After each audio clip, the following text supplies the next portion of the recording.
Hi everyone, I hope you're all doing fine and staying safe. If you're new to this channel, please ensure to subscribe down below and turn on the post notification icon for more great content.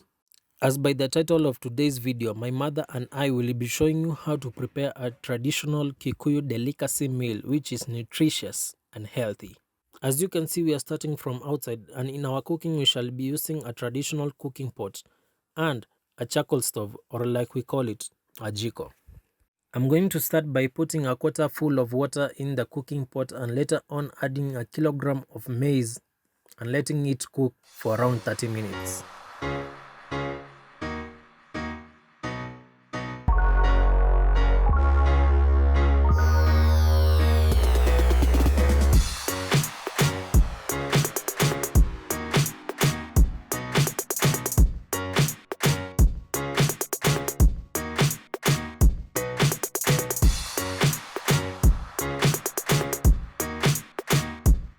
After 30 minutes, my mom is now going to add a kilogram of green peas, which she tells me it contains a fair amount of fiber and antioxidants, and letting it cook for around 15 minutes.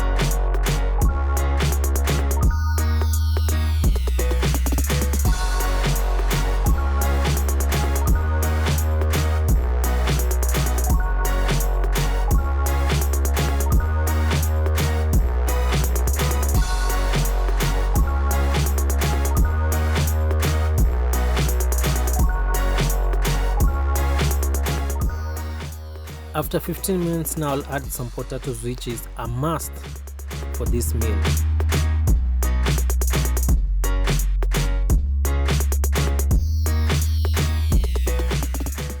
I also added 4 teaspoons of salt. Start the meal before letting it cook for around 20 minutes.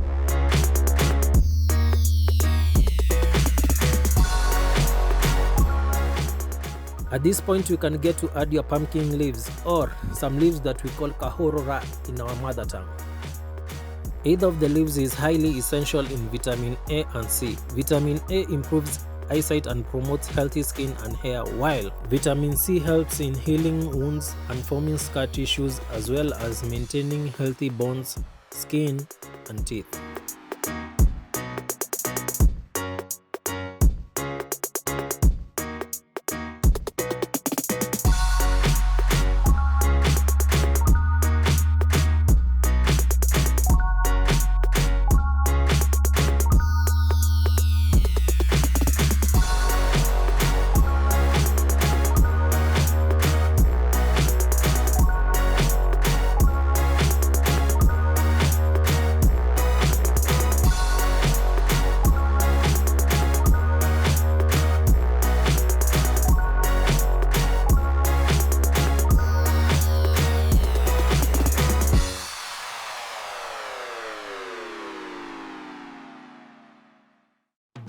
Before going back to stir and letting it cook for around 15 minutes.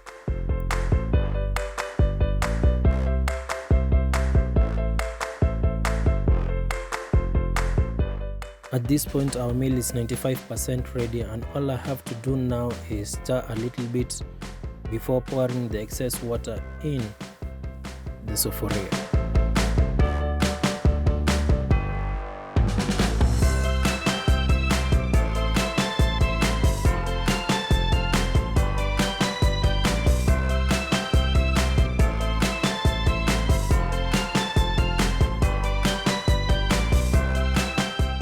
At this point, you will need to pound your meal in order for it to be soft, and my mom is going to assist me in the better half part of it before I take on the other half.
What you just saw was the preparation and covering up of the sisal handmade basket lid with the paper in order to put in our mukimo, but in a presentable manner.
So guys, it kinda got late on us as we were doing the preparation and also the cooking, but eventually this is how the mukimo turned out to be. You can also try the recipe and tell me down below in the comment section how yours turned out and also how long it took for you to prepare and finally get to cook. You can eat it as it is, but guys, stay tuned for part 2 where I shall be showing you how easy it is to cook it, and also I shall be serving it with some goat meat. If you like the video, please like, share and subscribe and turn on the post notification icon in order for you not to miss out in my cooking videos. And with that, see you guys in part 2.